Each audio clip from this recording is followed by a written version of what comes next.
Welcome to the Fit Girl Magic podcast. If you are ready to find your inner magic, develop great habits, and a rock-steady mindset to feel confident, comfortable, and fit in your body, you are in the right place.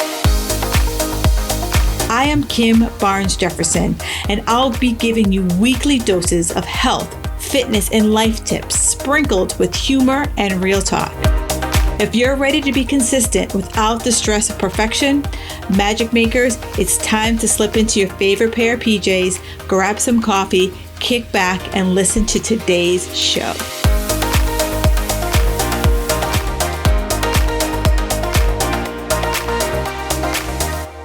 Hey, Magic Maker, raise your hand if you feel like you are struggling to make sense of nutrition advice. Okay, I see all your hands. Let's be real. Diet culture's endless rules and conflicting advice is enough to make anybody's head spin. One day it's eat this, then it's not that, then count this, oh my goodness, skip that. It's just freaking exhausting.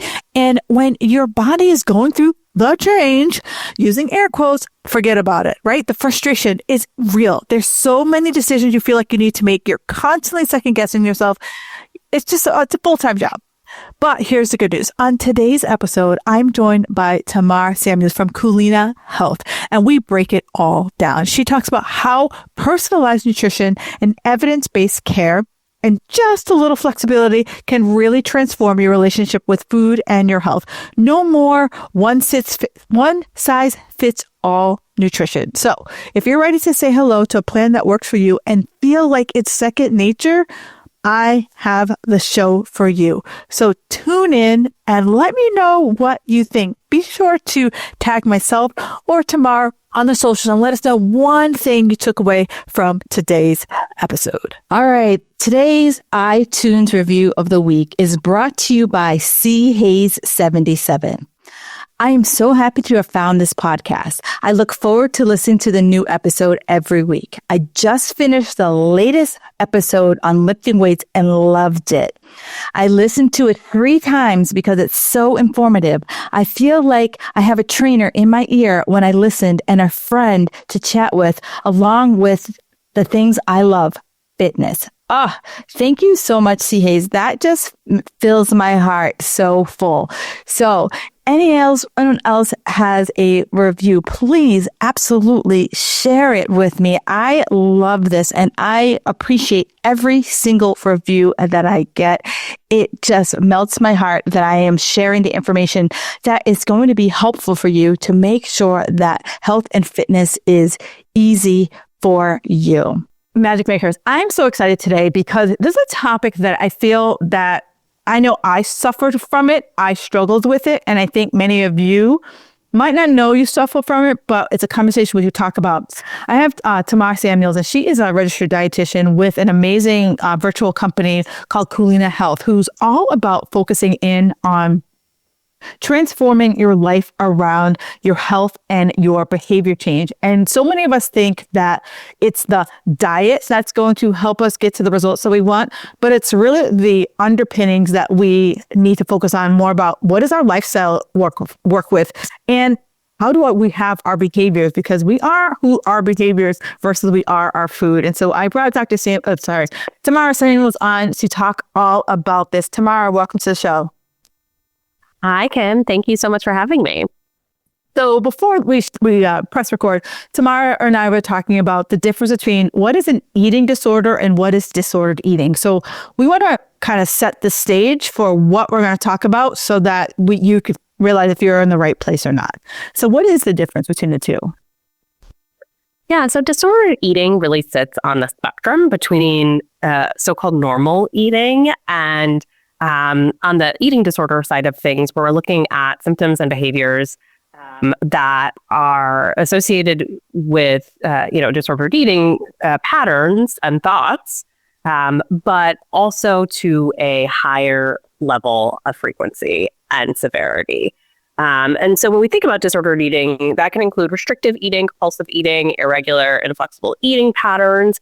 But when we think about eating disorders, there's actually diagnosis for eating disorders within the DSM manual, which physicians and psychotherapists can use to diagnose. And there's a very specific treatment protocol for these individuals who have the more severe form of disordered eating. Hey, Magic Makers, it is time to break up with all the BS dieting tips we've held on to. I see you. You're doing all the right things, yet that belly fat still won't budge. You feel like your body RSVP'd for the struggle bus and forgot to invite you to the results party. I get that. Girl, it is not you. It's the outdated myths and habits you've been holding on to. Trust me, that was me. I've held on to a lot of things for over a decade. That is why I created the 24 myths to leave behind in 2024. This isn't some obvious drink more, sleep more, although you should. Advice. No, it is the real deal with truth bombs about what's holding you back and how to ditch it for good. Here's the kicker. You're not going to nail all 24 things. Perfection is so last season. Just pick 1 to 3 things and start to watch your progress skyrocket. Think about saying goodbye to that all or nothing dieting drama, breaking up with the punishing workouts, and ditching that toxic scale obsession. Sound like a plan? Let's make 2025 the year that you finally stop spinning your wheels and start seeing results that stick. So go grab your guide right now and start kissing those myths goodbye. Your future self is going to thank you, and so will your favorite pair of jeans. So go to the link in my bio, snag a copy, and be done with the fluff. Hey, DM me once you read it. I want to hear which myths that you are ditching first. There's a significant impact on quality of life and a number of different health markers that are impacted with more severe eating disorders. So yeah, that's kind of the main difference, but I recognize that there's some gray space there. Yeah, there are definitely shades of gray, because I know that, probably in the work you see some people who are kind of like are dabbling in the shallow end of the disordered eating phase, and some who are kind of like on that borderline that it could possibly be something that is more than something that they really can't control. Yeah, exactly. So as I was joking before the call that most of the women over 40, we've been on about 5 million diets before we get to this age. And so do you think that, may have contributed to the patterns of disordered eating? Great question. Diet culture is insidious. It is something that really permeates throughout our experience as women, but also men. And it is something that is incredibly powerful and absolutely has an impact on our sense of self, our body image, our relationship with food. I think what is so challenging about a lifetime of dieting, well, there's so many challenging things related to that, but I think one of the biggest ones is not really being connected to what you need as an individual and how to self-regulate, right? Because you're relying on these external rules to tell you how you should eat, what you should eat, when you should eat. And so I think with that, we become a little bit disconnected in understanding our own personal needs. And while we have general concepts of how to eat to support health and well-being, truly that how to eat is really personalized, right? We know that there is a large body of evidence to support, plant-forward diets that incorporate lots of a variety of fruits and vegetables, right? We know that protein is important. And so are healthy fats. Like these are general healthy eating concepts that are well-researched. But ultimately, the best way to eat for us is highly personalized. Right. It actually changes over time. Exactly. So it's very dynamic, right? And the challenging part is that growing up, following diets for a lifetime really makes it difficult for you to understand the concept of personalized nutrition and eating, because you're, following a blueprint of what to do, what works sometimes, what doesn't work all the time, and can be increasingly frustrating. You hit the nail on the head there. I feel that so many women over 40, we've been like, we have those like blinders on that Diet X told us that these were good foods, these were bad foods. And we kind of find that we're trying to navigate between the two. And as you said, time goes on, body needs change, but also flavor taste profiles change. So it's like, we lose touch of like, do I even like this? Or am I just eating it because I've been doing it for 20 years? Yeah. We have a lot of messaging and a lot of decision making when it comes to nutrition, right? We have this external messaging from friends, family, social media, supplement companies, diet companies. You name it. The USDA, right? Like we have from dietitians, we have this external messaging from healthcare. Like there's so many different individuals and organizations and companies that are talking about nutrition and what we should eat. And it can make it really difficult for us to break through the noise and really understand what works best for us. And the diet culture makes it even harder because we're so used to following rules that somebody else makes for us. Well, and then I also, as you were saying that, I think about now in your 40s, we have so many other decisions that we're making, right? We're, dealing with, depending on the age of your kid, what they're going through. We might be dealing with aging parents and all of the things that come around them. I might be in a higher position at work. And so by the time I get down to thinking about food, I'm like, girl, please. I don't like that's like, that's already down here on my decision-making list. Yes, but the decision fatigue is real, right? And there's so many options for a lot of us, or not enough options for a lot of us, right? So it can be really challenging after just managing your day-to-day to be able to make a reasonable choice about what to eat, which is so sad. Because this is so foundational to our health and well-being, and like our society hasn't really set us up for success here, which just really invigorates me as a registered dietitian in the work that we do at Kaluna Health. It's really funny that you say that because I see it. I teach a program all about belly fat, and one of the exercises we do in the program is I was like, write down everything you ate in the last 3 to 5 days, and then I want you to highlight everything you ate because you liked it. Then I want you to highlight everything you ate because you thought you should. And everything you just absolutely ate that you hate. And it is amazing how many people are eating things because someone told me it was good. And I've been eating it and I hate it. And this one woman told me, I've been eating a salad every day and I hate salads. I'm like, stop eating the salad. And it was like the heavens opened up when I told her to stop eating the salad. Right. But it's like you see it. And, as in your work, you see it all the time. Like people are just like, someone told me decades ago to eat blah, blah, blah. And I've been eating it, even though I freaking hate it. Yeah. And I think it's one of those things where our relationship with food is really nuanced, right? There is space for a lot of reasons why we eat. And this, I think, is a really powerful concept for us to think about. And that is, the salad. Maybe it doesn't bring us joy, but is it meeting another need for, health overall? Right. Can we meet that need for our overall health with something that does bring us joy? Like maybe there's a 2-for-1 we could do here, right? But I think it's important to think about the nuances of food and the role that it plays in our life. Like we may not get joy from certain nutrient-dense foods, but those nutrient-dense foods do meet other needs that ultimately bring life satisfaction. Does that mean we only need to eat nutrient-dense foods? No. Does that mean we only need to eat foods for joy?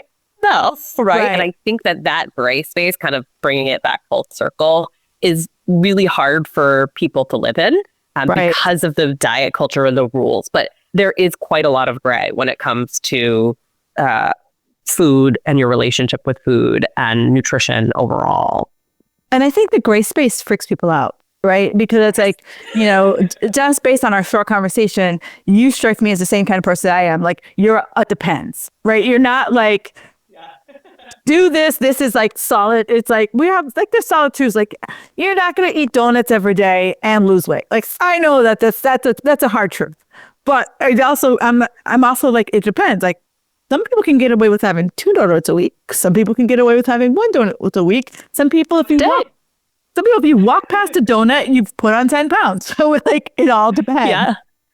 Yeah, exactly. The human body is very complex, and environment and genetics make it even more complex. Right. So I think it goes back to personalized health care, personalized nutrition, and really embracing that as part of your journey, right? If you're on this journey, embrace the fact that a lot of this is evidence-based, but a lot of it is, this is what the research says, but it might not work for you. We'll try and learn. We have the clinical experience to be able to understand what generally works for some people and what doesn't. But at the end of the day, you're a unique human, and the way that you eat is going to be unique to you. And I think that message needs to get out more, because I think if I go to the doctor and I'm like, here are all my symptoms, and the doctor with like certainty will be like, oh, you have the common cold. But it's like, my common cold might last 3 to 5 days. Yours might last 10 days. Someone else might be like, I've been feeling like crap for 20 days. And you tell me it's a common cold, right? So it's like, people want a black and white answer, but unfortunately, especially once we hit in our 40s and hormones are like the main driver of the party, it's really, our jobs become like, damn girl, we're just going to do our best. Yes, totally. There's so many nuances when the hormones start to rage or change, and everybody's body experiences that differently. And, I spoke with a dear friend, Dr. Jessica Shepard, who specializes in menopause. And she and I had a really amazing conversation about just expectation management as part of going through that hormonal change, right? She's like the premier doctor who speaks about menopause, and is really advocating for women within this space. And, ultimately, it's hard. It's a hard journey, but you can make it easier by managing your expectations. It happens. It's okay. We all go through it. I think that for a lot of people, that is the hard part. I'm out on the social media streets just like you are, and it just makes me like have such a heartburn when someone's like, oh, I turned 40 and now I'm putting on 400 pounds. What should I do? And you hear people give these like pat answers. They're like, intermittent fast, do this, do that. And you're just like, girl. Or I'm going on vacation and a week. How do I lose 20 pounds? And you hear these answers and you're like, oh my God. And it's like, there's no playbook. Right. And then as you like sit down with a new client and you're like, this is difficult, age to navigate. We're going to do our best. And, over the next few weeks, we'll just figure things out. And like, so can I lose 20 pounds in 2 days? And you're just kind of like, yeah. Or you could say, well, yeah, if you wanted to drop weight fast, this is what you could do. Is it something I recommend? No. Is it going to come back? Yes. Right. Like, is this going to actually help you to achieve your goal? So I think that can be really empowering for people. At the end of the day, you have a choice in what you do with your body and how you get to where you want to be. But, if we do it this way, there are consequences to that. If we do it this way, there's also consequences to that. Right. Like, right. If we do it in a way that's safe and sustainable, it's going to protect your mental health, right? It'll protect your lifestyle. It will ensure that you are doing it to support overall health, and it will likely stay off for longer, right? So you'll have some sustainability there, but it will take longer, and you have to be okay with that. Yeah, right. And I think most people you notice the weight like this, but you don't notice the little micro weights, the micro adjustment weights that are coming on. It's like all of a sudden you're up, 10 pounds or 15 pounds or whatever it is that finally gets your body to be like, holy moly, like the weight's here. Yeah. Yeah. Yeah. I think it's really about having that choice. I think a lot of people just don't feel agency over their body, Yes. particularly as we age. They feel this like sense of losing control over, how they feel mentally, physically, more physically than mentally, hopefully. But I think, as our hormones change, uh, it's harder to self-regulate. And so giving people their power back by educating them, empowering them, and really allowing them to feel safe by trying things is so important as a healthcare provider within this space. Right. So, as you're working with different clients and patients, do you this pops up, right? It's like, oh my God, I put on the 20 pounds, I'm going on vacation, or I wouldn't fit into a certain dress or what have you. How do you recognize the difference between people who want to just immediately fall back into that restrictive, okay, I need to immediately pull everything back and spend my life at the gym in order to get back into whatever it is I'm trying to get back into? Yeah, so I think the first thing we want to think about is it harmful, right? And this is where we, I think, get into a challenging space with understanding that body positivity is really important, self-love, really embracing who you are as a human, regardless of body size. There's huge health at every size movement, right? But is the wrong word. At the same time, we also can want to change our bodies. Whatever is informing that is another conversation, but it's okay to want to change the way that your body looks, as long as it's not harmful, right? And so I think that's what we really have to focus on. Oh, I have a wedding coming up, or, a big event that I want to prepare for. I have this dress. I want to feel really good in this dress. Can you feel good in the dress without losing weight? Probably, right? Can you focus on weight loss to fit into your dress to feel good? Yes, right? Where are we doing harm though, right? Are methods supporting our health? Or are they supporting our long-term goals? Or are our methods harmful for both of those things? So I think that's the question we really have to ask ourselves when we're preparing for something related to, weight loss. Yeah, no, and I like the question, because I think most people come from emotion first, and they're that emotional reaction is just so visceral for a lot of people. I want this and I want it right for now, versus take a pause and ask yourself some better questions so that, you're not having lettuce and water and hating your life. Yeah. How busy are you? Is it even realistic for you to focus on weight loss right now? Will you be successful? It doesn't make sense to embark on a weight loss journey if you don't have the capacity for it, because it does require quite a lot of self-regulation. But there are some low lift things that you can do that might end up with weight loss. Maybe not, 10 pounds a week, but you can support your health, which could lead to weight loss in a way that feels relatively easeful. But if you want a more structured, intensive weight loss plan, you have to be willing to commit that time and energy. And some people are willing, but don't have it, they're willing to do it, but they just actually don't have the time or the energy. You know what? You hit the nail on the head that I feel that the conversation needs to gravitate more towards the capacity, right? Are you in I call it a season. Are you in a season of your life where, because if you truly want to lose weight, I'm not saying that you can't lose weight and be busy. I'm not saying that. What I'm saying is, if you're that person who's this weight has to come off right frickin' now, you have to be in a season where that's your number one priority. Versus, are you shuttling kids to sports every other day, and parents or work or whatever? It's really hard for you to put yourself ahead of all of that without feeling crazy. And this is a challenging conversation because we argue that you should always put your health first, right?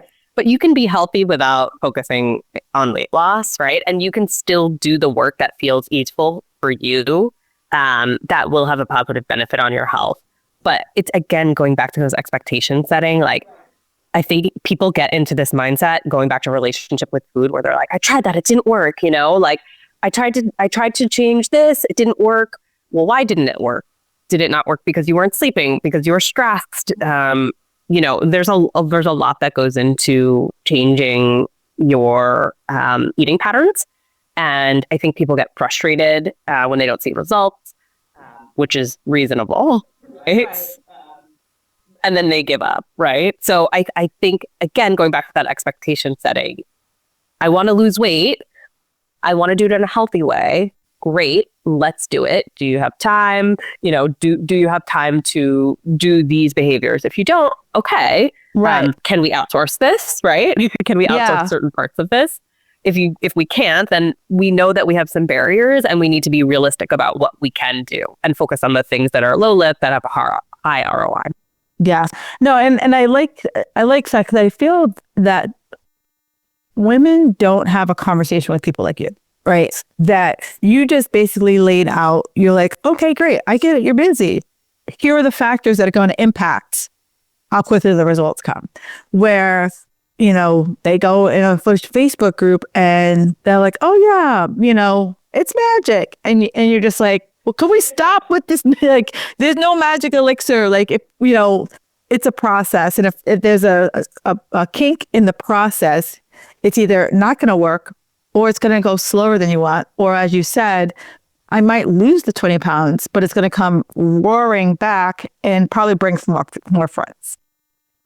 Yeah. I mean, this is why you are dieting for a lifetime, right? Like, at the end of the day, if a diet is effective, then you shouldn't have to do it for the rest of your life.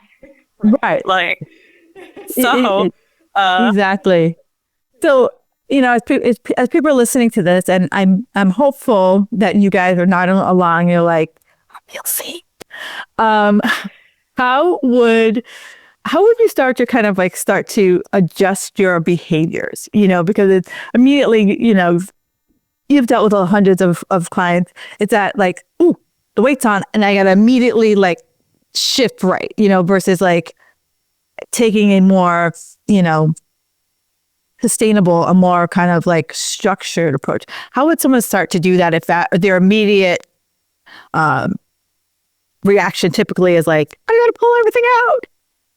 Yeah. Great question. I think that's a big part of the challenge with relationship with food and just dieting and weight loss in general, is that people feel very overwhelmed with, this huge task of losing weight, and really breaking it down into like bite size. It's a pun. I shouldn't have used it.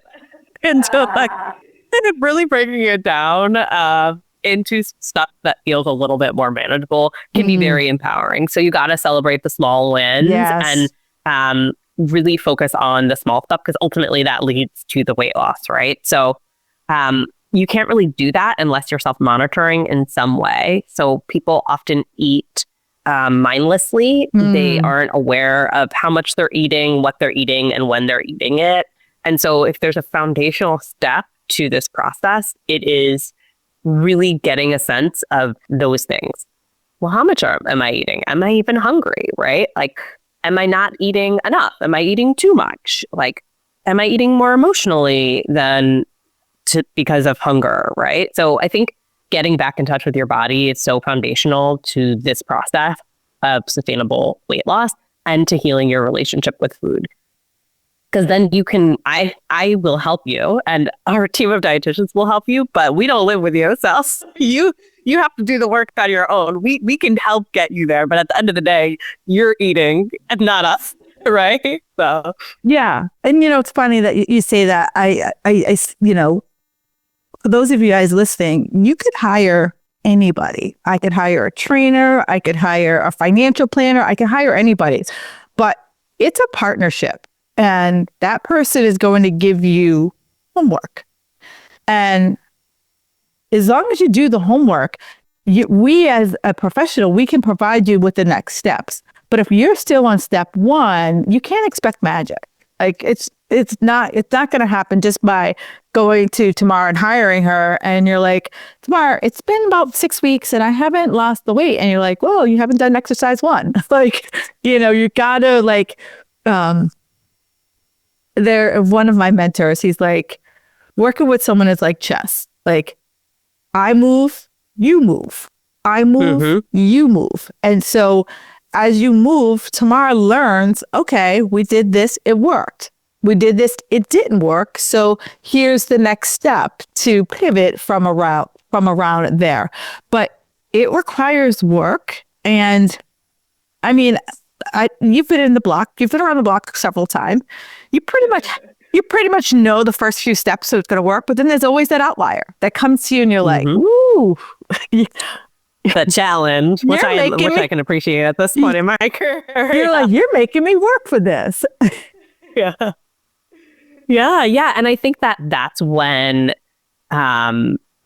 we can really leverage the full healthcare team, right? So I think we all have different bodies. Our bodies respond differently. There are general things that work for, different folks, depending on what, their health history is and, what they're hoping to achieve or if they're managing any chronic disease or anything like that. But ultimately, we really have to ensure that we're leveraging our healthcare team as part of these interventions when we need them, right? Because as dietitians, we, can't prescribe medication, we can't order labs.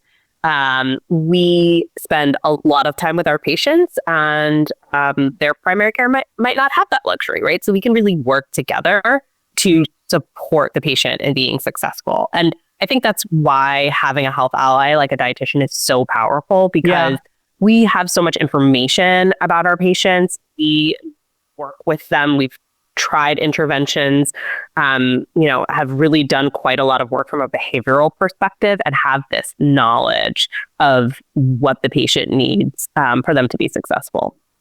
And we can communicate that to the team and within their scope of work, they can support the intervention.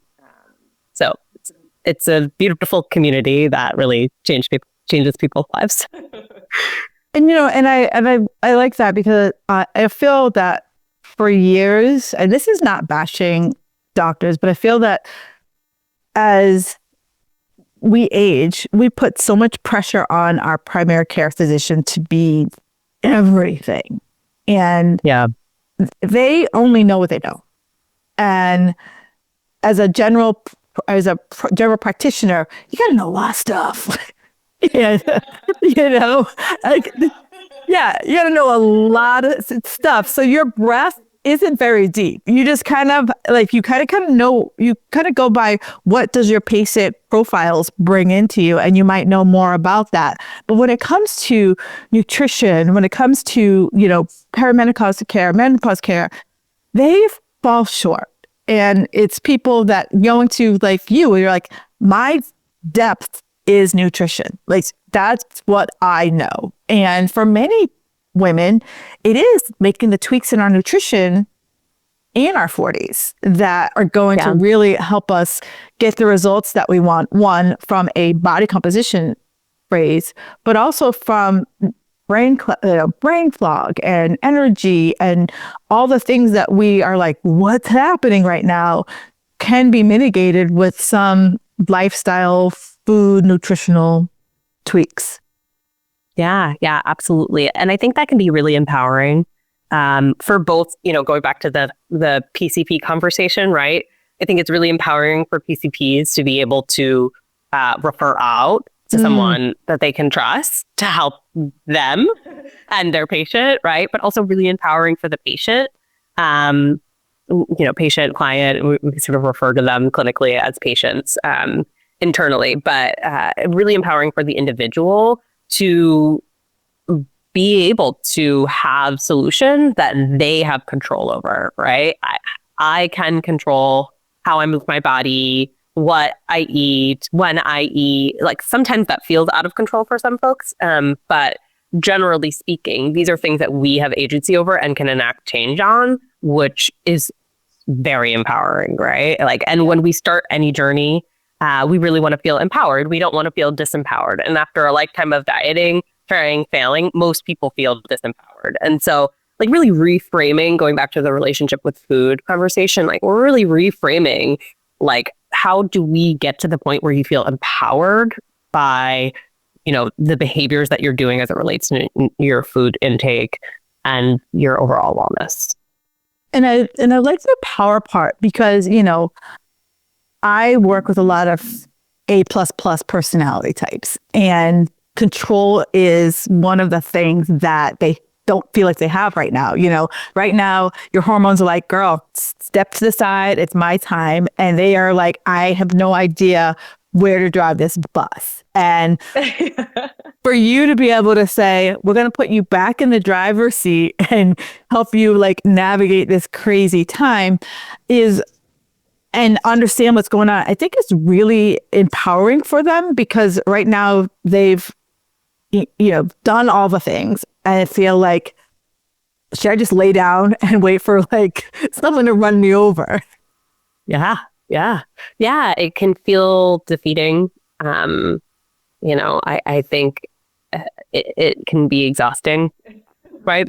There's so many challenges as we age and just generally with food, right? Even, growing up, having mixed messaging around food from family members to, the dietary guidelines for American, to your doctor, to, your massage therapist, like whomever, like somebody's giving you some sort of nutrition advice and it's often conflicting.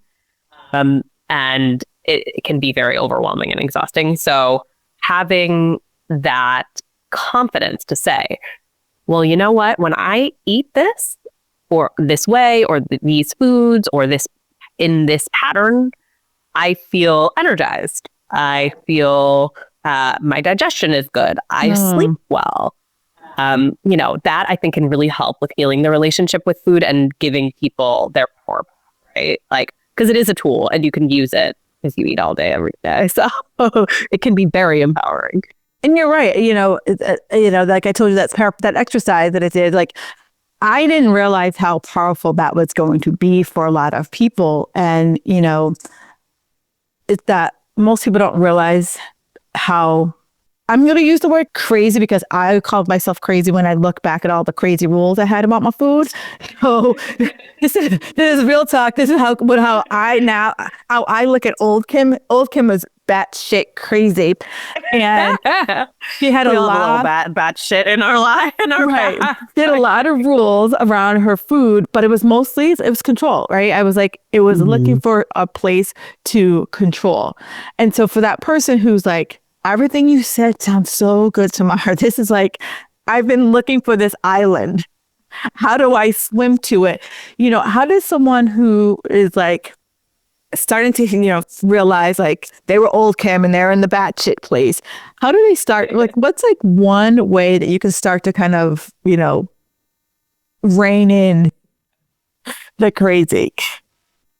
Yeah, I think really the mindfulness is key, right? Like you can start to take back some agency around what you're eating and when you're eating it, by really understanding what's driving your behavior, right? Like just having a sense of, when I wake up and skip breakfast, I get really grumpy and really low energy. And when I get to that point, I just want to eat whatever is convenient and I don't want to put the time in to prepare a lunch. And so then I usually end up eating something that makes me feel even more tired, right? Just walking through that scenario with people can be really powerful because then I'm like, oh, well, like if I just focus on breakfast, then like everything else gets better, like if there's like one thing I could like do that has this huge impact, positive upward spiral on the rest of the day, right? And then it affects how you show up at work, how you show up, with your family and your kids. And, that then also has an impact on your mood. So I think it really is about that mindfulness component. It doesn't mean you need to practice mindful eating, mindful eating is an important tool. It's not for everyone, but having mindfulness and awareness around what's driving your eating behaviors is foundational to this work. Yeah. And, the one of the main reasons why I wanted to have you on the show was because your company focuses primarily on behavior. And it's not this like, take this diet and call me in the morning. It's more about like what supports the food. Yeah. Yeah. Yeah. I think it's twofold, right? As I've mentioned, we have, as healthcare professionals, we practice evidence-based care. So the good news is that we have some research, and in some cases, a large body of research to inform what our eating patterns should look like to support health and in some cases even manage chronic conditions. It's called medical nutrition therapy. So we have some research that really helps to inform all of this, which is so important. But what do we do after that, right? Like, we've got the research, now what? Like, we know what's important here. We know, we can focus on fiber, and that's really important for weight loss. We know we can focus on protein, also really important for weight loss. We could get down to the total, counting the number of grams of fiber, counting the number of grams of protein. Like, we can provide that information and that knowledge that is evidence-based. But then what? And that's the part that people really struggle with. It's like, okay, now I know, the research says that this is important for managing my health, but like, how do I actually do this? And that is the part where a registered dietitian can be so powerful, because we're really here to get you from that point of not having any idea what to eat or when to eat or how to eat to here's what the research says. Here's what my clinical experience with working with people who have similar conditions has. And here's how you can do it in a sustainable way that works for you. Yeah. And I absolutely love that, because I feel for years, it was always like, do it this way. Like, you have to do it this way. And, if it wasn't going to work for my life, then I wasn't going to do it. Yeah, that's right. Because and then you're creating, and then it becomes a burden. And then that's when we start to get resentful. Oh, I have to eat this, right? So yes. Just bring our conversation back full circle. Then you start to resent, eating vegetable. Right. Because you told me I have to have a carrot with every meal. And then I'm like, God, I hate carrots. Like, why do I have to have a carrot with every meal? And then it's like, this vicious circle. So now if someone's listening, they're like, okay, yeah, I've always wanted to work with an RD, but I didn't think that, maybe you're not in my area or whatever. Are you like anywhere in the US, anywhere in the world? Yeah. So we are licensed in all 50 states, so we can serve individuals across the country. And we are a telehealth company, so you can meet with a Clean Health registered dietitian, virtually.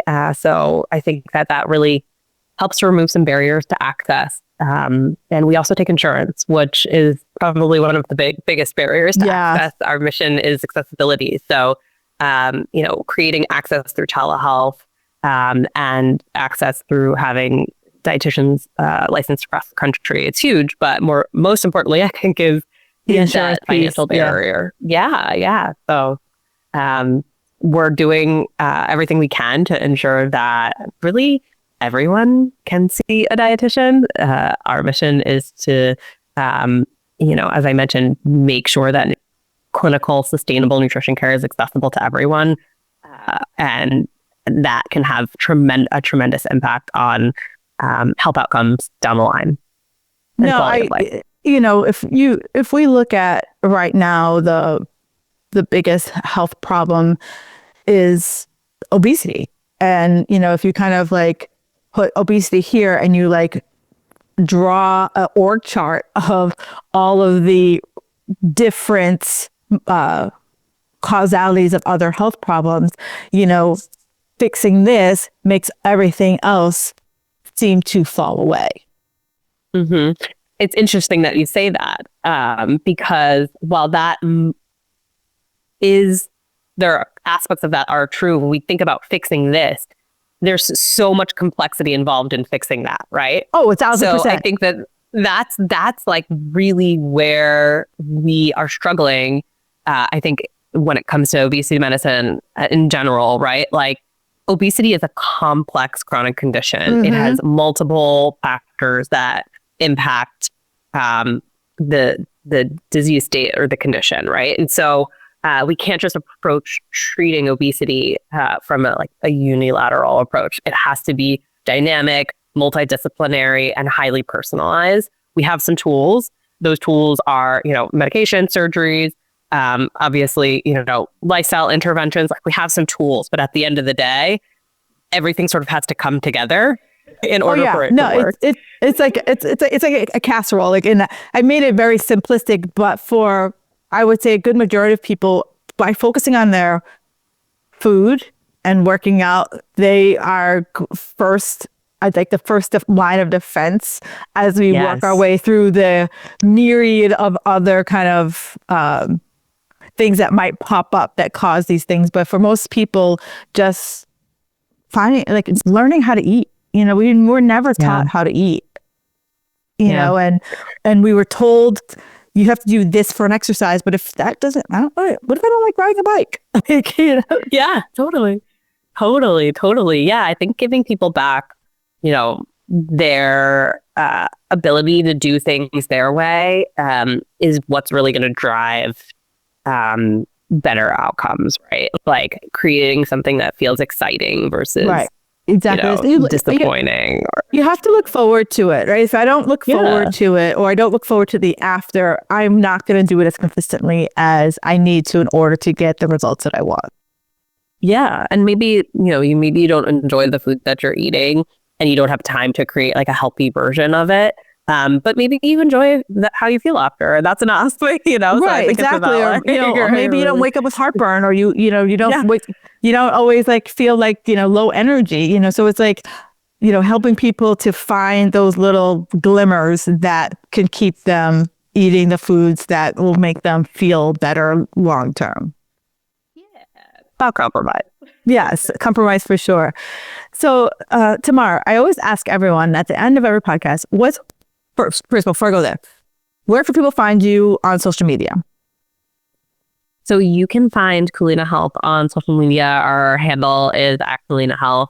You can also find us on the web, kulinahealth.com, and you can sign up for a session with one of our registered dietitians seamlessly on our website. So all you have to do is go to kulinahealth.com, submit your information, and you can get matched and book with one of our incredible registered dietitians. Awesome. And so then now the question I ask everyone, one thing that makes you feel magical? One thing that makes me feel magical is having a regular self-care practice that can look different every day, but really just taking time to be with myself and, have me time, which is hard. Yeah, which is hard at this stage in life, but it goes a long way. I feel pretty. Yes. I feel pretty magical after that. It does. I call it Kim time. So you have like a good. I can't think of the literary term, but you have like Tamar time. So it's like TT. Yeah. Tea time. Yeah, tea time. And sometimes tea is involved as part of that. Like whatever it is, I just want a little bit of me time where I'm filling my cup. And when you don't have you time, you're like, this is going to be a long day. Yeah, things go bad. It's like a long day for me, but also a long day for everybody else who talks to me. You're going to all feel it. Yes, everybody feels it. Put your mask on first. Yes, this was such a great conversation, and thank you so much. Like, so much great insight here. You guys follow Kulina. If you're someone who's been thinking about getting an RD, you have insurance, see if your insurance will cover it, or just have that free conversation and see where you can go from there. But this has been a great conversation, and they're normal. Like, it's really hard to find, down to earth, normal RDs. And this group is cutting through all the clutter of what you might have experienced with other RDs in the past. Thanks so much for being on the show. We're kind of taking the name back. Yes. We're claiming it, redefining it. So. Perfect. I absolutely love it. Thank you so much for being on the show. Thank you, Kim. Thank you for listening to the Fit Girl Magic podcast. If you've made it this far, yay. I'm thinking you enjoyed the show. Let's continue the conversation on Instagram. You can find me at Kim Jefferson Coach.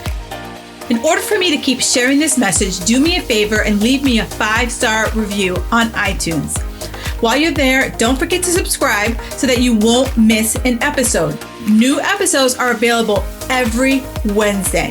The Fit Girl Magic podcast is intended to provide you with tips, tools, and strategies that will help you make better decisions about your health. I really appreciate your feedback and your support. Thank you so much.